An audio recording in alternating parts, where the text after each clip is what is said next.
tatta dhim tatakita dhim tadim tattam. Welcome to my channel. This is Padma, and on this channel I share with you the practice and philosophy from ancient body-led spiritual traditions which are inspired by goddess traditions from my culture, which is India.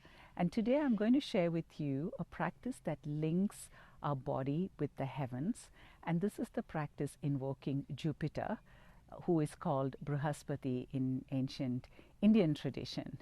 And I'm doing this because we live in the astrological energies of Jupiter, and there has always been a link between the body and the heavens in most embodied traditions, not just in India, but in many cultures across the world. Last weekend, I did an intensive on nature goddesses, and it came very strongly during that time that I have to do this practice of Jupiter or Brihaspati, even though it is not strictly within the nature goddesses traditions. And I felt that this was so because it was connected to the movement, the energies in the macrocosm, and the embodied traditions are always a way of connecting the macrocosm with our own intimate sensations and movements and feelings in our own bodies. And through that, there is the revelation of wisdom.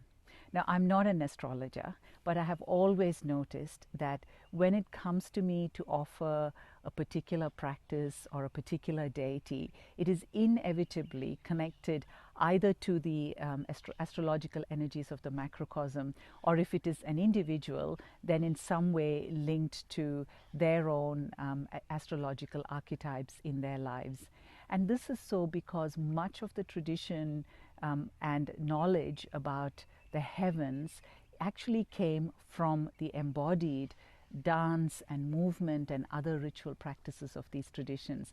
So in other words, the heavens were mapped because of the wisdom of the body, and this is that intimate connection between the body and the heavens. In fact, in ancient dance, there is this mapping of the heavens in our own bodies. We see the constellations as these deities and archetypes, and they also relate to the rasas or the sensations or the feeling archetypes in our own consciousness. And so there is this beautiful continuum and flow and connection between us as individuals and everything around us, that nothing in fact is remote from us. So let me first share with you some of the story of Brihaspati or Jupiter from the ancient Vedic text. The Vedic texts are about 8 to 10,000 years old, and sometimes even older. Of course, they come from older traditions. And there is this beautiful invocation to Jupiter or Brihaspati, which will give us a little bit of a context, and then I like to share with you a couple of very simple movement practices that you can do to feel this alignment between this big macrocosmic energy, if astrology speaks to you. But even if it doesn't, the practice by itself really opens up something beautiful in our body and our body-led consciousness. So here is this invocation of Brihaspati. And Brihaspati is invoked as this practice or this space which it brings heaven and earth together. In other words, it is non-linear. So you see how when we move this energy in our bodies, we dissolve the separation between us and everything else, and even between the earth, our body, and the heavens. It all comes together. The word Brihaspati means the teacher to the gods. So Brihaspati is that domain of teaching, that domain of wisdom and intelligence that pre-exists even our naming of deities, even our fragmentation of the divine into many different gods and deities. So Brihaspati is that wisdom that pre-exists even that movement of fragmentation. And Brihaspati also means Brihad, which means vast, expansion. So you see how in Western astrology, Jupiter is considered as this planet of expansion, and Jupiter is considered to be an energy that allows for the expansion, the growth, or the deepening of something that we aspire to, we want to do, or something that is close to us, what our desires. So you have this Brihaspati carrying some of this this consciousness of expansion from Brihad. And Brihaspati also means the sacred word, and the word that comes from this union with the divine. But we'll come back to that in just at the end of this invocation. So Brihaspati is what brings all of these different dimensions into union and is our desire to become one with the divine. And it's a desire, it's a passion. So it's not an intellectual analysis, it's not a textual, it's not theoretical, but it is that really feeling full, passionate longing that we have for the divine, to become one with the divine. Brihaspati is that movement of freedom from enfoldment, and this is the practice I'm going to share with you. So we are enfolded by everything that we know, by our attachments to conditions, by the stories, by the desire for more, and all the sort of things that enfold us, that constrain us.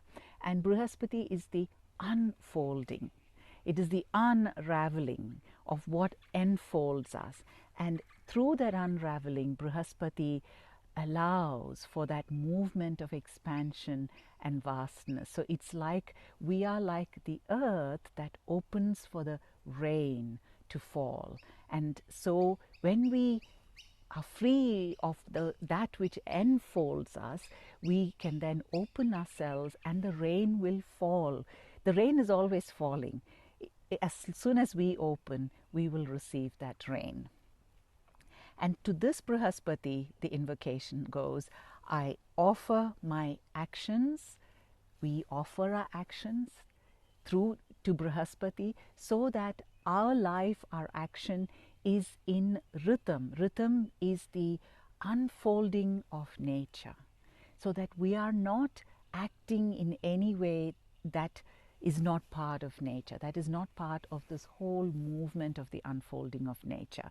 So may we be, may our lives, may our actions, may our movements in the world be this unfolding of nature. And may the Lord of the Word, which is Brihaspati, enter our heart, and may our words offer abundant pleasure to everyone. How beautiful! So the word that comes from this embodied union, this feelingful, loving union with the divine, and that allows us to flow in harmony with nature, as part of nature.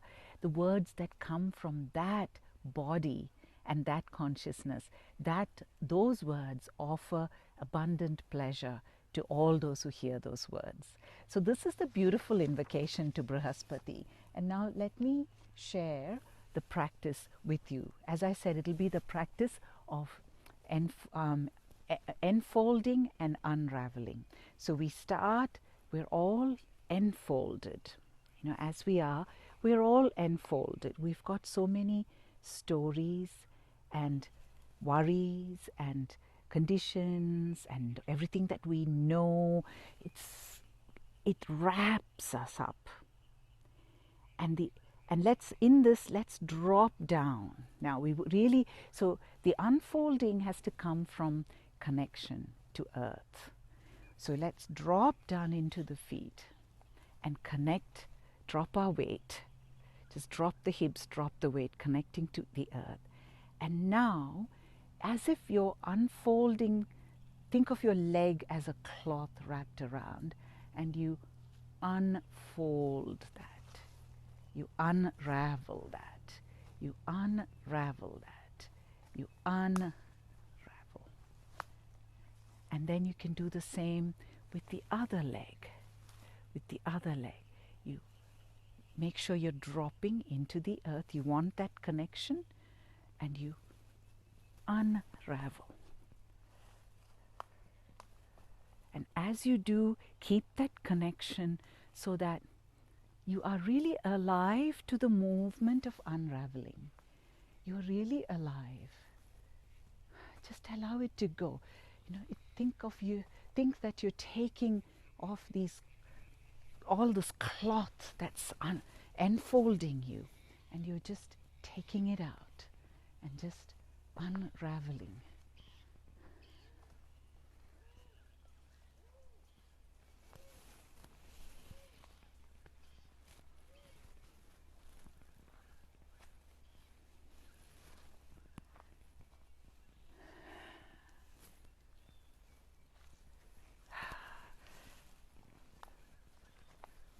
Just enjoying that unraveling. And then you can see naturally your body is coming into this expansion. Again, dropping into the earth and just feeling that expansion, that freedom, that liberation from all those things that are tying you up and enfolding you. Allowing that to just fall away, and now we're ready to receive the rains, the eternally falling rains. We are ready to receive the rains that fall.